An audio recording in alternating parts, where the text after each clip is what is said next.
ചിലപ്പോൾ കട്ടുണ്ടാവില്ലായിരിക്കും. നോക്കാം നമുക്ക് എന്താ സംഭവിക്കുന്നത്. ഫൈനലിന്റെ സമയത്ത് ഉണ്ടാവാണ്ടിരുന്നാൽ മതിയായിരുന്നു. ഫുട്ബോളാണോ? ഇന്ത്യ കളിക്കാത്തടത്തോളം കാലം ഞാൻ സപ്പോർട്ട് ചെയ്യും. അത്രേ ഉള്ളൂ. ഇന്ത്യക്ക് സ്വന്തമായിട്ട് ടീം വേണം. ഇന്ത്യൻ സ്പോർട്സ് പ്ലേയേഴ്സിനെ സപ്പോർട്ട് ചെയ്യണം. എന്നാൽ മാത്രമേ ഞാൻ ഇതൊക്കെ കാണുള്ളൂ. എന്തുകൊണ്ടായിരിക്കും ചേട്ടാ അങ്ങനെ ഒരു സംഭവം ഇവിടെ വരാത്തത്? എന്തുകൊണ്ടാണ് വരാത്തതെന്ന് പറഞ്ഞാൽ അതിന് പ്രോപ്പറായിട്ടുള്ള ഗവൺമെൻറ്റിൻ്റെ സൈഡിൽ സപ്പോർട്ട് ഇല്ലാത്തതുകൊണ്ട് തന്നെ പറയണം. ഇപ്പോൾ ഞാനൊക്കെ പണ്ട് ബോഡി ബിൽഡിങ്ങിൽ ഇറങ്ങിയിരുന്ന ആളാണ്. നമ്മളെ ഗവൺമെൻറ്റിൻ്റെ അടുത്ത് സപ്പോർട്ട് കുറവായിരുന്നു. ഇപ്പോഴും കോമ്പറ്റീഷൻ ചെയ്യുന്ന ബോഡി ബിൽഡേഴ്സിനൊക്കെ സപ്പോർട്ട് കുറവാണ്. ശരിക്കും നമ്മൾ സ്ഥലമില്ലാത്തതല്ല, ഒരിക്കലല്ല. സ്ഥലത്തിനെന്താ കുറവുകൂടെ? പ്ലേയേഴ്സും ഇല്ലാത്തതല്ല. പ്ലെയേഴ്സും ഉണ്ട്, സ്ഥലവും ഉണ്ട്, എല്ലാം ഉണ്ട്. ഇതിന് താല്പര്യമുള്ളവരുണ്ട്. ഈ പറഞ്ഞ പോലെ സ്പോർട്സ് കോട്ട അല്ലെങ്കിൽ സ്പോർട്സുമായിട്ട് ബന്ധപ്പെട്ട് ഗവൺമെൻറ് സപ്പോർട്ട് ചെയ്യുന്നില്ല. ഇപ്പോൾ ഔട്ട് ഓഫ് ഇന്ത്യ ഒക്കെ പോയിട്ട് നമ്മളൊരു ബോഡി ബിൽഡിംഗ് കോമ്പറ്റീഷൻ ഇറങ്ങി കഴിഞ്ഞാൽ ഭയങ്കര സപ്പോർട്ടാണ്. അത് പല ആൾക്കാരാണ് സപ്പോർട്ട് ചെയ്യുന്നത്.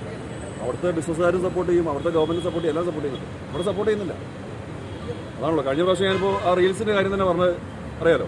ഇവിടെ ഈ തല്ലിപ്പൊളി റീൽസും ഈ തുണിയില്ലാത്ത റീൽസും സപ്പോർട്ട് ചെയ്യാൻ മാത്രമേ ആളുള്ളൂ ഇവിടെ.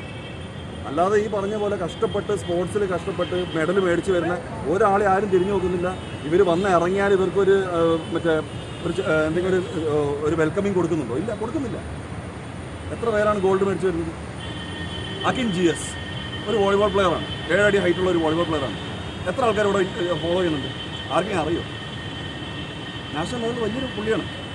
എന്തിനാ പറഞ്ഞത്? നമ്മൾ ഹോക്കി ശ്രീജേഷിൻ്റെ അവസ്ഥ എന്തായിരുന്നു? ശ്രീജേഷ് ഇത്രയും വലിയ ഒരു ഒളിമ്പ്യൻ നേടി വന്നിട്ട് നമ്മളെ ഗവൺമെൻറ്റാണ് ലാസ്റ്റ് പോയി കണ്ടത്. ഈ പറഞ്ഞ പോലെ ഗവൺമെൻറ്റിൻ്റെ ഭാഗത്ത് നിന്ന് സ്പോർട്സിൻ്റെ ഭാഗത്തേക്ക് ഇനിയും ഒന്ന് ശ്രദ്ധിക്കേണ്ട കാര്യമുണ്ട്. അല്ലെങ്കിൽ സ്കൂളുകളിൽ സ്പോർട്സിൻ്റെ കാര്യത്തിൽ കുറച്ചുകൂടി എന്തെങ്കിലുമൊക്കെ ചെയ്യണം. അതിനൊരു ഇമ്പോർട്ടൻസ് കൊടുക്കണം. അതിനൊരു ഫണ്ട് മാറ്റി വെക്കണം. അതിനുവേണ്ടി പിരിപ്പിക്കണം എന്നേ ഞാൻ പറയുള്ളൂ.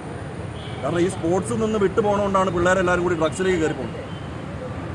ശരീരം സ്പോർട്സിലിപ്പോൾ ഒരാൾ കോമ്പറ്റീഷന് പങ്കെടുക്കുന്ന ആളെന്ന് പറഞ്ഞു കഴിഞ്ഞാൽ അയാൾക്ക് ഒരു ഡ്രഗ്സോ ലിക്കറോ കാര്യങ്ങളോ ഒന്നും ചെയ്യാൻ പറ്റില്ല. അയാൾക്ക് സ്റ്റാമിന ഉണ്ടാവില്ല. അപ്പോൾ പുതിയ തലമുറയെ നമ്മൾ ഈ സ്കൂളിലൂടെ സ്പോർട്സിലേക്ക് കൊണ്ടുപോകണം. അതിനുവേണ്ടി ഫോഴ്സ് ചെയ്യണം. മനസ്സിലായി? ഇൻഡിവിജ്വൽ സ്പോർട്സാണ് ഞാൻ എപ്പോഴും സപ്പോർട്ട് ചെയ്യുന്നത്. ഗ്രൂപ്പായിട്ടുള്ള ക്രിക്കറ്റ് പോലെ ഫുട്ബോൾ പോലെയല്ല. ഇൻഡിവിജ്വലായിട്ട് ഓരോരുത്തർക്കും ഓരോ ക്വാളിറ്റി ഉണ്ടാവും, ഓരോരുത്തർക്കും ഓരോ കഴിവുകളുണ്ടാവും, ടാലൻറ്റ് ഉണ്ടാവും. അത് ബേസ് ചെയ്ത് അത് ഡെവലപ്പ് ചെയ്ത് കൊണ്ടുവന്നിട്ട് വേണം സ്പോർട്സിൽ ഇറങ്ങാൻ.